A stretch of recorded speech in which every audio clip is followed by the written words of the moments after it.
Bien, buenos días muchachos. Vamos a empezar con 17 de nosotros. Entonces, empezamos donde nos quedamos la vez pasada. Habíamos definido el concepto de proceso. Habíamos dicho que hay bueno, primero que nada estamos aquí en este lado del temario, ¿no? Estamos en el tema número 3 y se trata de ver ahora cómo es la introducción a los procesos, la diferencia entre proceso y programa y el modelo de memoria o el mapa de memoria que sigue un proceso estando ya instalado, ¿no? Entonces, habíamos dicho que el concepto de proceso puede ser desde muy simple cuando definimos que es un programa en ejecución o le podemos dar alguna textura un poco más formal diciendo que es una entidad activa en un sistema informático. Y es importante recordar que el sistema operativo, por cada proceso que tiene instalado, mantiene una estructura de datos que no es otra cosa más que la información que permite conocer las características de los procesos. De tal suerte que habíamos comentado que entre más información tengamos de los procesos, pues mejores formas tendremos de controlarlo, de manipularlo, de gestionarlo. Y habíamos aclarado también que esta estructura de datos que se mantiene acerca de cada proceso, pues tiene que ver con cada sistema operativo. Dependiendo del tipo de sistema operativo o del sistema operativo del cual estemos hablando, pues también en ese mismo sentido mantendrá más o menos información del proceso. Siempre que agregas una característica del proceso que quieres controlar, pues evidentemente tienes que programar más. Entonces, es importante tener claro ese concepto. Se dice técnicamente que quieres hacer una variación sobre el proceso cada vez que tienes una información que agregar del proceso. Más o menos se agregan entre 1000 y 5000 líneas de código para cada sistema operativo. Así que te puedes dar cuenta de que si quieres mantener una característica adicional del proceso de la que ya tienes para controlarlo mejor, pues tienes que programar más, ¿no?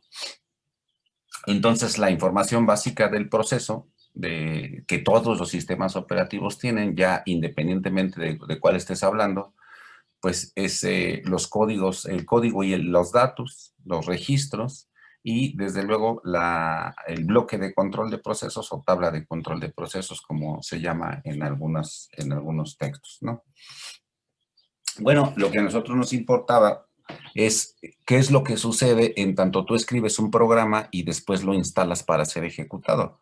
Nosotros decíamos que cuando somos usuarios convencionales de un sistema informático, la verdad es que no nos fijamos mucho en eso. Tú das un par de clics y el programa es corrido por el sistema, es ejecutado por el sistema, ¿no? Ni siquiera nos fijamos en dónde está. Podrías llevar tu programa ejecutable en una memoria USB. Abres la memoria USB, abres el contenido, buscas el archivo que quieres, das 2 clics y lo demás no es importante para ti. El sistema lo ejecuta. Es exactamente lo mismo que sucede cuando está en el disco duro. El sistema lo ejecuta, pero de manera intermedia sí nos interesa a nosotros saber qué es lo que sucede, ¿no? Y lo que sucede es que tú y yo sabemos hoy día que un programa se convierte en proceso cuando está instalado en memoria, porque a partir de ahí es muy probable que se vaya a ejecutar. Todavía no sabemos ahorita bien a bien cómo es que pasa de la memoria al procesador, pero sabemos que pasa de la memoria al procesador. No pasa como tú lo escribes, no pasa con los mnemónicos o las palabras claves de cada el lenguaje de programación que tú utilices, no pasa así, tiene que hacer pasos intermedios. Ya los habíamos nosotros hablado, pero finalmente cualquier programita, por ejemplo, este que tienes aquí, que te estoy mostrando, que es un segmento de código donde a propósito tiene eh, eh, variables que son globales con valor inicial y variables que son globales sin valor inicial. Tiene parámetros, ¿no? Y tiene también variables locales sin valor inicial. Entonces, Es un programa cualquiera que tú, de la mayoría que generamos programas, pues no nos salvamos de nada de esto que estás viendo aquí, ni de variables locales, ni de variables globales con valor inicial, ni de variables globales sin valor inicial. Cualquier programa tiene eso. Entonces, supón que este es un segmento de cualquier programa que tenga eso, ¿no? Y nosotros necesitamos que se instale aquí, que esta es la memoria RAM que, como tú bien sabes, en un inicio está vacía. Lo primero que se carga cuando tú apachurras el botón de encendido de tu computadora, lo primero que se carga es el sistema operativo, parte del sistema operativo que nosotros decimos núcleo, parte nuclear, o aquellos pedacitos del gestor de memoria que permite reconocer qué memorias tienes conectadas, cuál es su capacidad, cuáles áreas están ocupadas, quién las ocupa, cómo se llaman las áreas que las ocupa, etcétera. También ese tipo de programas que se instalan define cuántos puertos USB tienes, si tienes teclado o no tienes teclado conectado, si tienes ratón o no tienes ratón conectado, cuál es el tamaño de tu monitor, cómo está configurado tu monitor, en fin, una serie de cosas que nosotros no hacemos, simplemente apachurramos el botón de encendido y todo eso se hace. Y sabemos ahora que se carga en memoria RAM la parte principal del sistema operativo, ¿no? Ahí se instala y después se instalan varios programitas de los que hablaremos un poco más adelante en el temario, que son los controladores, programas controladores de dispositivos periféricos, como los que te acabo de mencionar, ratón, teclado, monitor, micrófono, cámara, y cualquier otro artilugio que tenga tu sistema informático se tiene que cargar ahí para poder ser manipulado. Bueno, en este caso, nada más lo sabemos y no lo pongo en la lámina que tienes. Lo que sí ponemos es que este programa se tiene que instalar acá. Tiene que meterse ahí sí o sí. De otra manera, tu sistema no va a poder ejecutar nada. Y sabemos que una vez que está ahí, se convierte pues en un proceso. Un proceso que es un programa que ya se está ejecutando. Pero ¿qué es lo que se cargó? ¿Cómo se cargó? A partir de que tú le diste doble clic, ¿qué es lo que se cargó? Bueno, pues lo que se cargó fue esto que era lo que hablábamos la vez pasada, que es el fichero ejecutable, ¿no? Y más bien su mapa de memoria. Todo esto que ves aquí, es decir, casi todo esto que ves aquí, se instala en la memoria. ¿Por qué casi todo? Porque nada más se instala esto que están señalando, las rayitas moradas. Solamente eso se instala. Desde la tabla de secciones hasta la tabla de símbolos. Eso se carga. ¿Qué es la tabla de secciones? Pues lo que ves del otro lado no es más que una descripción de nombres y desplazamientos hacia dónde empieza cada sección y cuál es el tamaño que tiene cada sección. Eso es lo que se instaló. Eso se instaló. A eso que se instaló se le denomina mapa de memoria del proceso. Mapa de memoria del proceso. Eso fue lo que se instaló. ¿Cuándo ocurrió todo esto? ¿En qué momento ocurrió? ¿En qué momento se instaló? Pues en el momento en el que tu programa, el programa que tú eh, quieres ejecutar, pasa a la memoria RAM, ¿no? Cuando tú utilizas un compilador, lo usual es que utilicemos un icono para hacer todo al mismo tiempo, es decir, compila, verifica si está bien escrito, eso significa compilar con sus reglas sintácticas, semánticas, lógicas, etcétera, verifica que esté bien escrito, después genera un archivo que es un código objeto y después del código objeto genera un archivo ejecutable. Cuando generó el archivo ejecutable es cuando lo dividió tu programa ejecutable, así diga nada más hola mundo, lo dividió en todas estas secciones que tú ves. Son tan grandes o tan pequeñas como grande o pequeño sea tu programa. Desde luego, si tu programa dice hola mundo, pues este mapita que estás viendo en el monitor, pues se ve muy pequeñito, está muy pequeñito. Pero si tu programa es muy grande, utiliza muchos recursos de tu sistema informático, es decir, utiliza mucho tiempo de procesamiento, utiliza una buena cantidad de memoria, hace diferentes cosas, hace más que mostrar un letrero que diga hola mundo, mucho más que eso. Entonces, esto que estás viendo se vuelve muy grande. Entonces, pero no deja de ser el mapa de memoria, ¿no?, de un proceso ejecutable. ¿Hasta aquí hay alguna pregunta, alguna duda? Nadie. No, profe. Ni dudas ni preguntas. Bueno, muy bien. Bueno, pues eso es lo que sucede con los archivos ejecutables. Ahora, ¿cuántos son ejecutables? Pues prácticamente todos los que, excepto aquellos que simplemente puedes alterar, por ejemplo, archivos DOC, doc o docx o XLM o JPG o todos esos archivos que no son ejecutables, son mostrables, lo puedes ver, lo puedes alterar, pero no son ejecutables. Lo que es ejecutable es el programa que te permite editarlos o que te permite visualizarlos o que te permite borrarlos. Eso es lo que es ejecutable. Son programas que manejan archivos que no son ejecutables, ¿no? Ejecutables son programas que manejan archivos que no son ejecutables. Entonces, hasta aquí, como puedes ver, nos permite cumplir con esos 3 primeros puntos del temario del plan de estudios del temario, el tema número 3. Esto que estás viendo es el mapa de memoria de un fichero o archivo ejecutable cuando está cargado en memoria RAM. De aquí es donde se toman para irse a procesador. Listo. ¿Alguna pregunta hasta aquí? ¿Alguna duda? ¿Algo que no haya quedado claro? ¿Nada? Perfecto. Lo de los registros, profe, más o menos. Sí, lo de los registros. Dígame, ¿qué onda con los registros? No entendí esa parte, profe. Esa parte. ¿Qué son los registros? ¿Qué son los registros? Ah, Primero, cuando usted carga un archivo ejecutable, finalmente recuerden que el archivo ejecutable simple y llanamente se trata de un juego de instrucciones, ¿no? Simplemente la computadora no sabe hacer más que lo que uno le ordena.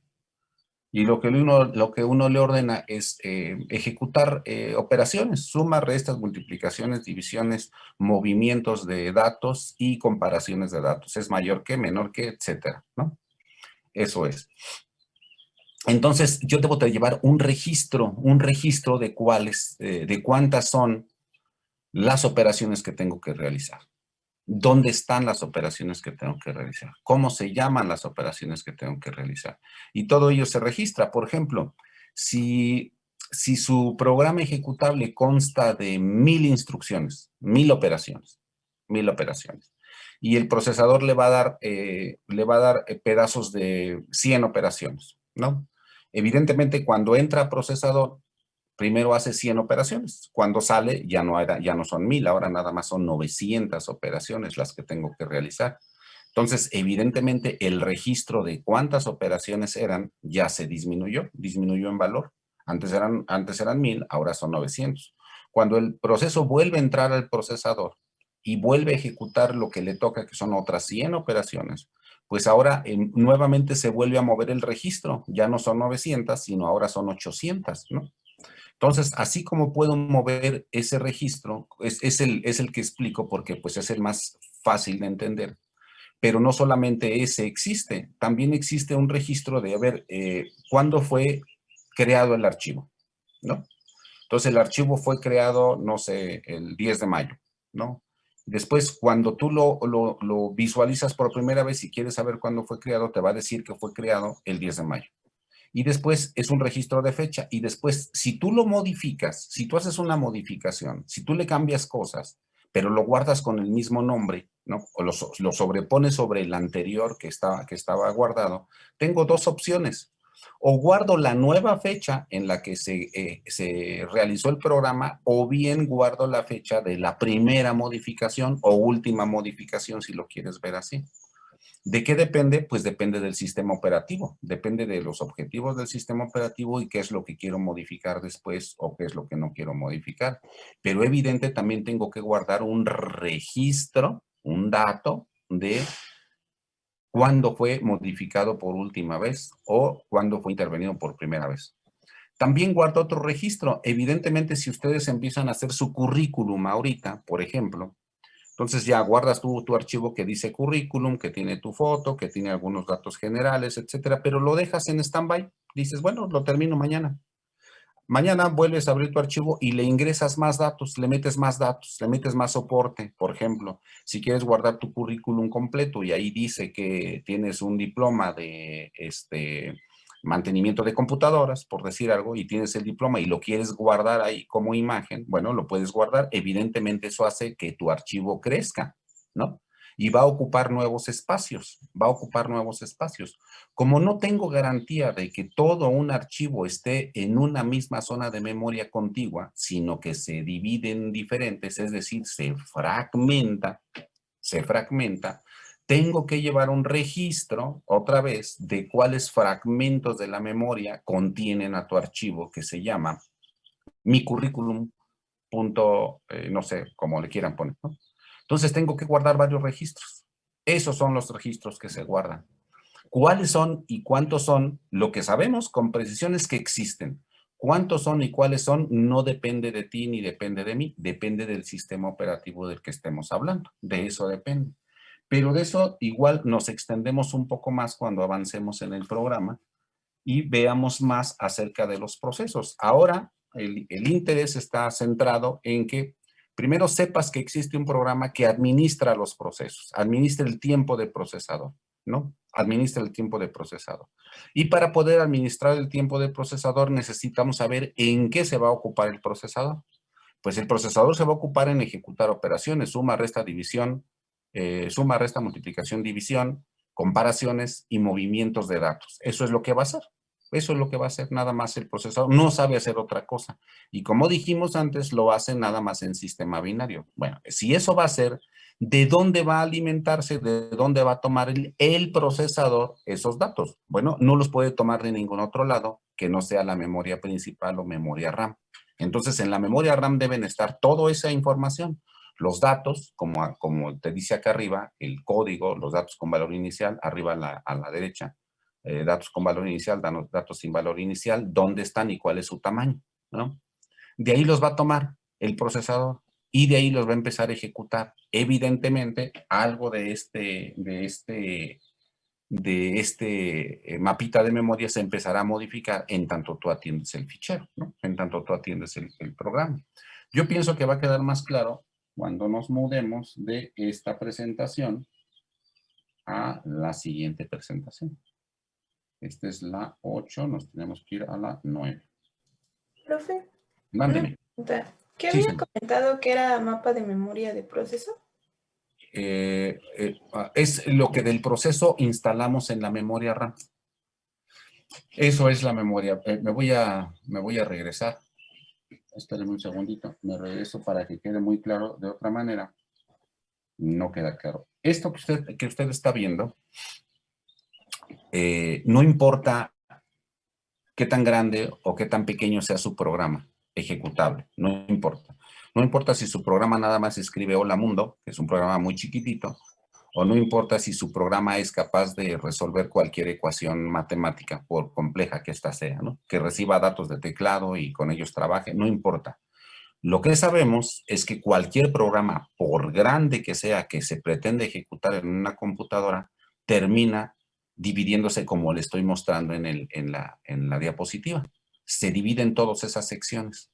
En todo eso se divide. Y eso que se divide es lo que se carga en la memoria RAM. A partir de la tabla de secciones hacia abajo, todo eso se carga en la memoria RAM. Eso que se carga en la memoria RAM es lo que nosotros conocemos como mapa de memoria de un proceso. Es decir, lo que se instala de un proceso en memoria. ¿Qué es un proceso? Pues es un programa que se está ejecutando. Ahora sí, ¿me entendió, señorita? Sí, contesté su pregunta. Sí, gracias, profe. Perfecto, gracias. Ahora sí nos vamos a la 9. Bueno, en la 9, pues lo que tenemos es avance en el tema. Ahora necesitamos hablar de estados de un proceso, bloque de control de procesos, niveles de planificación, políticas de planificación, información de un proceso. Pero no es tan fácil. O sea, es complicado y es interesante además. Lo más bonito que yo creo que tiene un sistema operativo es justamente el estudio de estos temas. Y nos vamos a esta primera diapositiva, ¿no? Entonces, ¿qué requiere, qué requiere un sistema operativo cuando es multiproceso? ¿Se acuerdan que hay monoproceso? Es decir, que únicamente se ejecuta un programa y hasta que no termine ese programa se puede ejecutar otro, ¿no? Bueno, eso ya no existe, está en la historia. Ahora lo que tenemos es un sistemas operativos multiproceso. Es decir, que muchos procesos, muchos mapitas de los que te enseñé en la diapositiva anterior, se instalan en memoria. Muchos. ¿Cuántos? Bueno, depende de varias cosas, pero la principal, la importante es el tamaño de tu memoria. Si tu memoria es tan chiquitita que nada más acepta uno, pues aceptará uno. Pero hoy día ya no es problema ese tamaño de memoria. Casi todos tenemos gigas en memoria RAM, ¿no? Bueno, eso permite que varios procesos se instalen en la memoria RAM. Ahora, cada vez que yo digo esa frase, varios procesos se instalan en la memoria RAM, todos ustedes que son 24 y yo, somos 25 en esta sesión, todos ustedes cuando yo digo varios procesos se instalan en la memoria RAM, lo que tú debes entender es que varios mapitas del proceso de los que te enseñé hace ratito, varios de esos se instalan en la memoria RAM. Varios de esos están instalados ahí. Entonces, cuando decimos un proceso se instala en memoria RAM, lo que tienes que entender es que su mapa de memoria, el mapa de memoria del proceso está instalado ahí en la memoria RAM, ¿no? Lo cual hace que nosotros empecemos a utilizar el concepto de asignar recursos al proceso. Un proceso es un programa que se está ejecutando y requiere recursos informáticos. ¿Cuáles? Bueno, en primera instancia está instalado en memoria. Eso requiere estar instalado en memoria. Y después que está instalado en memoria, de nada serviría que esté instalado ahí si no le asigno tiempo de procesador, porque es el procesador el que va a estar encargado de ejecutar las operaciones que estén indicadas ahí. Entonces hay dos recursos básicos que tengo que ver. ¿Por qué digo que básicos? Porque antes de estar en memoria RAM, el proceso debió haber estado en otro lado, ¿no? Si estaba en tu disco duro, pues también es un recurso de almacenamiento. Si estaba en tu memoria USB, también es un recurso de almacenamiento, ¿no? Entonces hablamos ahorita de dos, la memoria RAM y asignarle tiempo de procesador. De eso se trata este capítulo, de analizar cómo es que el procesador le dedica tiempo a tantos procesos como puedes instalar en tu memoria RAM. Entonces se trata de asignar recursos. Y además se trata de dar soporte a la comunicación entre procesos, ¿no? ¿Por qué razón? Pues porque los procesos, al estar todos instalados o muchos instalados en la memoria RAM, pues van a tener que comunicarse en el sentido de que uno empiece a ejecutarse y después no se termina de ejecutar y le tiene que ceder el procesador a otro. ¿Cómo se hace eso? Bueno, de eso es de lo que se trata este asuntito, ¿no? Entonces, empezamos con algunos conceptos. Una computadora es una colección de recursos, ¿no? Sería ineficiente, ¿no? Que las aplicaciones sean escritas directamente para un hardware dado, ¿no? Los sistemas operativos también proveen recursos para dar seguridad y para tener mayor accesibilidad a los recursos, es decir, tiene una interfase que te permite comunicarte con todas las aplicaciones. Dice aquí que nos quedan 10 minutos. Y el sistema operativo lo que te provee a ti como usuario final es una representación abstracta de los recursos. O sea, tú no tienes los recursos a la mano. Por ejemplo, si ustedes le echan un vistazo a su pantalla, a su escritorio en el monitor, pues lo que ven son muchos iconos. Pero esos iconos hacen algo. Por ejemplo, si vas yo tengo una Mac aquí, estoy utilizando una Mac. Si voy a donde dice Macintosh HD, que es mi disco duro, y lo abro, pues entonces tengo una representación en el icono de un hardware, ¿no? Es una representación abstracta de un hardware.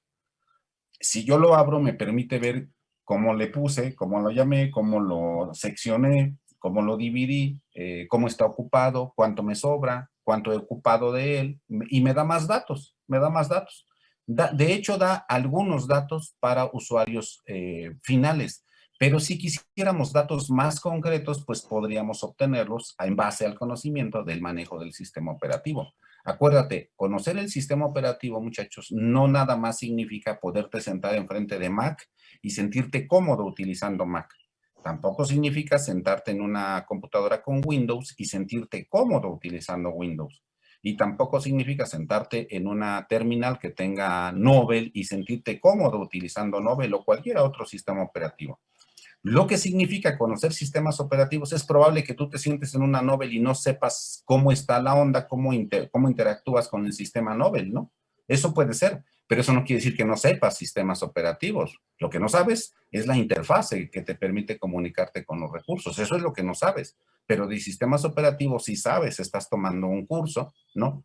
Estamos tratando de que sea suficientemente explícito para poder entender cómo es que funcionan estas cosas, ¿no? Entonces, de eso se trata cuando hablamos de que el sistema operativo provee una representación abstracta de los recursos que posee, ¿no? Y de acceso a las aplicaciones. No toda la vida fue así. Quiero que sepas que en la historia, pues nada más te aparecía un intérprete de comandos y ahí entiéndetelas como puedas, ¿no? Nosotros estamos viviendo una época, yo digo que plateada porque la dorada está por llegar, ¿no? Pero estamos viviendo una época plateada de la informática, donde hay iconitos y ya le das 2 clics y funciona, y casi cualquier persona puede manipular un iPad, un iPhone, un terminal, digamos, táctil, ¿no?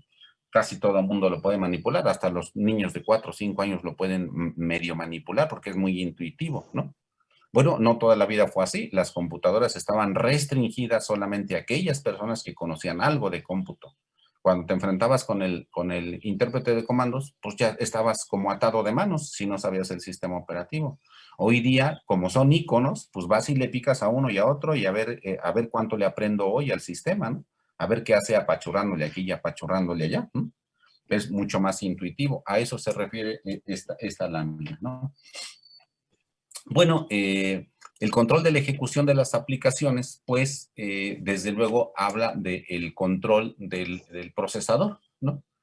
Eh, dijimos que los programas se pueden instalar muchos, dependiendo de la capacidad de tu memoria RAM, se pueden instalar muchos, y acuérdate, cuando digo instalar programas, me estoy refiriendo al mapa de ejecutable que se instala en la memoria RAM. Eso significa instalar muchos programas, ¿no? Y toda vez que están ahí, pues necesito asignarles, ya les asigné recurso de memoria, ahora necesito asignarles que el procesador se comparta entre todas esas aplicaciones. Porque si nada más va a atender a una y hasta que termine esa voy a atender la siguiente, entonces, ¿para qué carambas instale muchas al mismo tiempo? No tiene ningún sentido, ¿no? Lo interesante es que el procesador se pueda compartir entre múltiples aplicaciones. Otra vez, cuando digo aplicaciones, me estoy refiriendo a programas ejecutables que se instalaron en memoria principal. Y cuando digo programas ejecutables que se instalan en memoria principal, me estoy refiriendo a los mapas de programa que se instalan en memoria principal, ¿no? Y finalmente el procesador y los dispositivos de entrada y salida necesitan ser utilizados de la manera más eficiente posible. Entonces, si el procesador, y probablemente ahí tengamos que dejar la sesión de hoy por el tiempo, si el procesador, estamos hablando de utilizar el procesador de la manera más eficiente posible, y el procesador lo que sabe hacer es suma, restas, multiplicaciones, divisiones, comparaciones y movimiento de datos, entonces, ¿qué es lo que tú piensas? Cualquiera de ustedes que quiera participar, por favor, ¿qué es lo que tú piensas que signifique utilizar el procesador de la manera más eficiente posible? ¿Alguien? Vamos a dar un ejemplo, digamos, más humano, ¿no? Vamos a pensar que tú tienes un trabajador y le pagas en tu casa por 8 horas de trabajo. Un ayudante al cual le pagas 8 horas de trabajo, ¿no? ¿Cuándo dirías que lo estás utilizando de manera más eficiente a tu trabajador?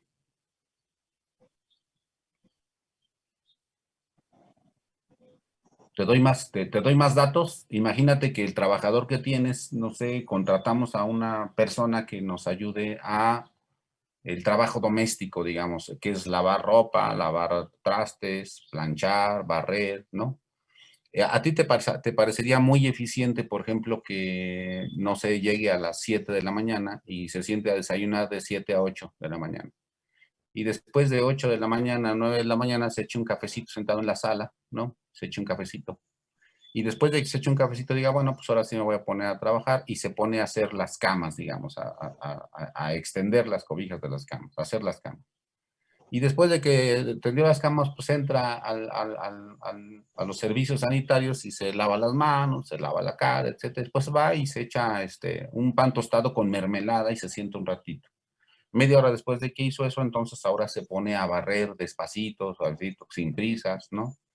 Eso es utilizarlo de manera eficiente, o bien compáralo con, a partir de las 7, pues se pone a chambear y apenas hace las camas, ahora barre, y después de que barre sacude, después de que sacude dobla la ropa que no se plancha, y después la ropa que sí se plancha la forma para ser planchada, baja el burro de planchar, se saca la plancha, saca todos los artilugios y se pone a planchar. Apenas termina de planchar, se lanza a la cocina y nota que hay trastos sucios y se pone a lavarlos y después los seca y después los acomoda en su lugar, etcétera. ¿Cómo cuál es más eficiente? Yo diría que la segunda es más eficiente, ¿no? El uso del trabajador. Bueno, tú ahora tienes un trabajador para ti que te costó una lana, que se llama procesador. Si tienes un procesador de 4 núcleos, ¿no? Pues tienes un procesador sote, ¿no?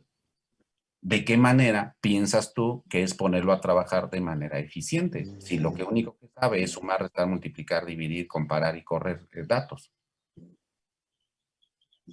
¿Alguien? Nadie puede estar más dormido que yo, muchachos. Aquel que esté más dormido que yo nos invita a los tamales cuando nos conozcamos en persona. ¿Alguien? Yo, Edgar. bueno, yo vi en la clase de arquitectura, porque más o menos estamos viendo lo mismo. Ajá. Cuando, bueno, poniendo el ejemplo del trabajador, que él ponga la ropa a lavar y que él se ponga a hacer otras actividades, como que esté Sí. siendo más eficiente, ¿no? En el Exactamente. procesador, así Ajá. ponerlo a hacer más funciones, no sé, como por ejemplo la minería en Bitcoin, algo así, que sigas usando para tu tarea, no sé. Ajá. La idea, muchachos, es que es más eficiente el procesador en tanto menos tiempos muertos tiene, ¿no? Si nada más sabe sumar, restar, multiplicar, dividir, comparar y mover datos de un lado a otro, pues entre menos tiempos muertos tenga, entre menos tiempo se haga pato, como dice mi madre, ¿no? Pues será utilizado más eficientemente, ¿no? De eso se trata.